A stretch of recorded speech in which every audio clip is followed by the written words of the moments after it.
Buen día, el presente video fue grabado por Juan Amado Ducuara, Miguel Pinzón Díaz y Martín Calderón Miranda, estudiantes del pregrado de Ingeniería de Sistemas tercer semestre de la Corporación Universitaria Minuto de Dios en la materia Estructura de Datos, con el cual se busca explicar los temas de árboles binarios y grafos. Bienvenidos. Un árbol binario es un conjunto finito de elementos, el cual está vacío o dividido en tres subconjuntos disjuntos. El primer subconjunto contiene un elemento único llamado raíz de árbol. El segundo subconjunto es en sí mismo un árbol binario y se le conoce como subárbol izquierdo del árbol original. El tercer subconjunto es también un árbol binario y se le conoce como subárbol derecho. Es un árbol cuyos nodos no pueden tener más de dos subárboles. En un árbol binario, cada nodo puede tener 0, 1 o 2 hijos subárboles. En un árbol binario, el subárbol izquierdo o el subárbol derecho podrían estar vacíos y un árbol binario no puede tener más de dos subárboles.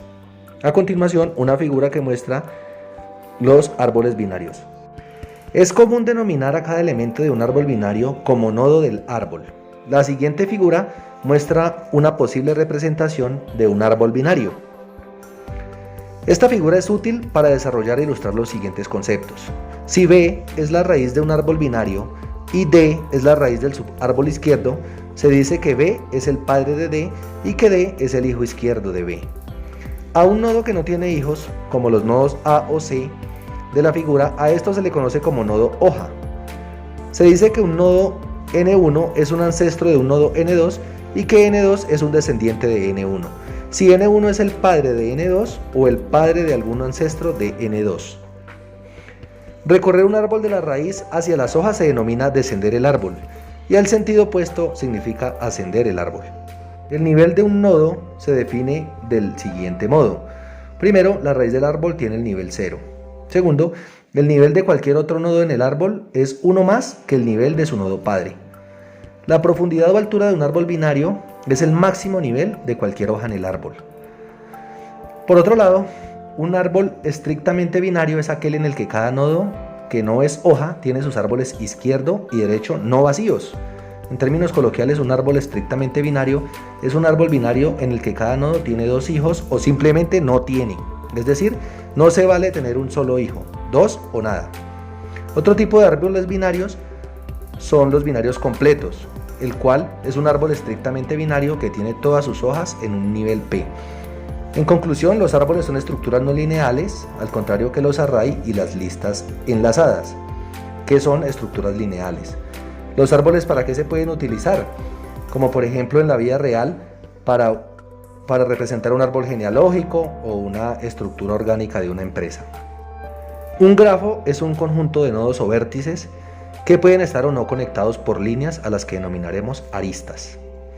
Cada vértice del grafo se identifica con una etiqueta numérica o alfanumérica que lo diferencia de todos los demás. Por ejemplo, en el grafo de la figura anterior, los vértices están etiquetados con valores numéricos consecutivos comenzando desde 0. Los vértices, o también conocidos nodos, se indican por medio de un pequeño círculo y se les asigna un número o letra. Los lados, también conocidos como rados o aristas, son las líneas que unen un vértice con otro y se les asigna una letra, un número o una combinación de ambos. Los lados paralelos son aquellas aristas que tienen relación con un mismo par de vértices. El lazo es aquella arista que sale de un vértice y regresa al mismo vértice. La valencia de un vértice es el número de lados que salen o entran a un vértice. Algunos ejemplos de grafos en el mundo real puede ser una red de carreteras entre varias ciudades. A través del grafo podemos analizar cuál es el camino más corto para llegar desde una ciudad a otra. Vértice o vértex, por definición, es un punto en donde varias líneas se unen.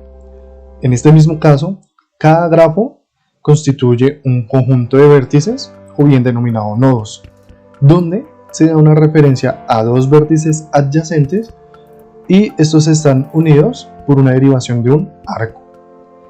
Cada número de vértices de los mismos adyacentes dan una constitución de un nodo que este mismo se define con el grado de este mismo. Representación en la parte superior derecha. En el camino estos dos vértices se identifican como una secuencia de forma tal que los dos vértices se generan como consecutivos o como adyacentes. Diferente en donde encontramos un caso contrario cuando no se tienen vértices repetidos. Estos son identificados como simples.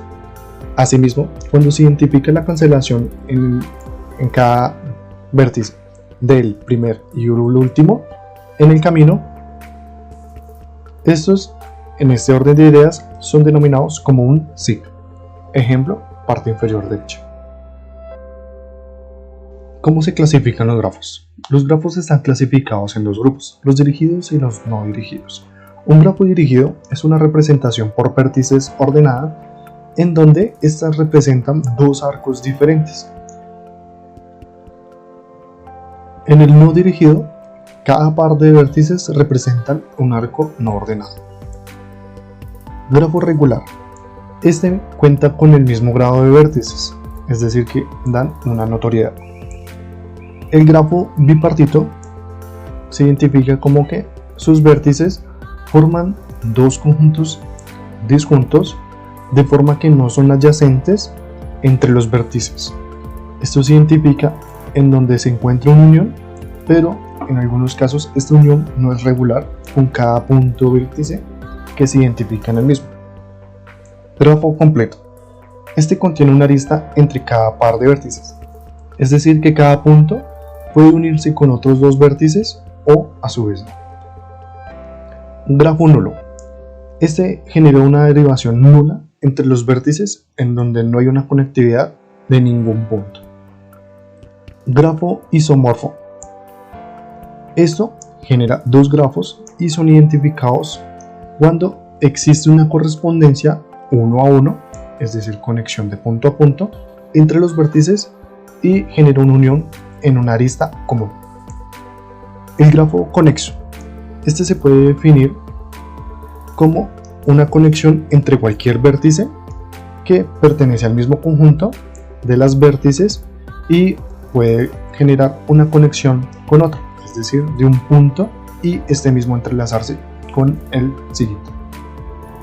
Recorrido de grafos. La operación de recorrer una estructura de datos consiste en visitar cada uno de los nodos a partir de uno dado. Así, para recorrer un árbol, se parte del nodo raíz y según el orden se visitan todos los nodos. De igual forma, recorrer un grafo consiste en visitar todos los vértices alcanzables a partir de uno dado. Hay dos formas de recorrer un grafo: recorrido en profundidad y recorrido en anchura. Si el conjunto de nodos marcados se trata como una cola, entonces el recorrido es en anchura. Si se trata como una pila, el recorrido es en profundidad. Existen dos tipos de grafos: grafo dirigido. Un grafo dirigido consiste en un conjunto de vértices y un conjunto de aristas del grafo. Grafo no dirigido. Un grafo no dirigido se diferencia de un grafo dirigido debido a que cada arista es un par no ordenado de vértices. Recorrido en anchura. El recorrido de búsqueda en anchura, en amplitud o expansión es una estrategia aplicable indistintamente el caso de grafos dirigidos y no dirigidos. El recorrido en anchura es una generalización del recorrido por niveles de un árbol. Se trata de visitar un nodo inicial y luego a todos los nodos que están a un arco de distancia de este, luego a todos los nodos que están a dos arcos de distancia de este y así sucesivamente, hasta alcanzar a todos los nodos a los que se pueda llegar desde el nodo inicial. Este método utiliza una cola como estructura auxiliar en la que se mantienen los vértices que se vayan a procesar posteriormente.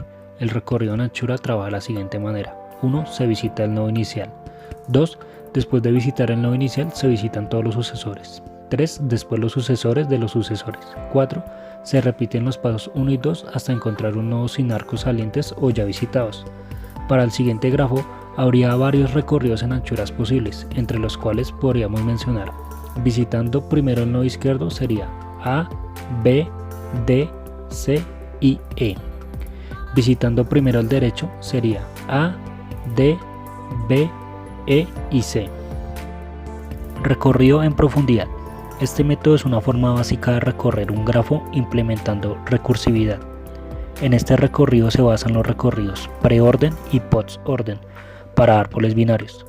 Supóngase que una persona se encuentra en algún sistema de cuevas interconectadas o en un laberinto, en una cierta intersección o nodo, y que se le pide a esta persona que busque la salida que se encuentra en un determinado nodo.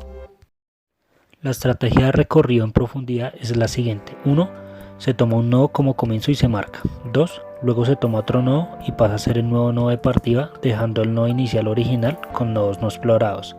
3. La búsqueda continúa por el grafo hasta que el camino en curso finalice con un grafo de salida igual a 0. Es preciso marcar los nodos en la búsqueda en profundidad, ya que si no se hiciera, los grafos que contuvieran ciclos darían lugar a bucles infinitos.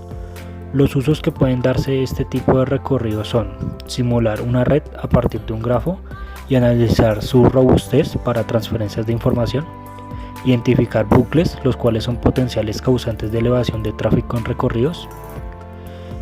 Para el siguiente gráfico habría varios recorridos en profundidad posibles, entre los cuales podríamos mencionar: visitando primero el nodo izquierdo sería A, D, E, B y C. Visitando primero el nodo derecho sería A, B, C, E y D. Los grafos se pueden representar de la siguiente manera. La matriz de adyacencia es una matriz cuadrada que se utiliza como una forma de representar relaciones binarias.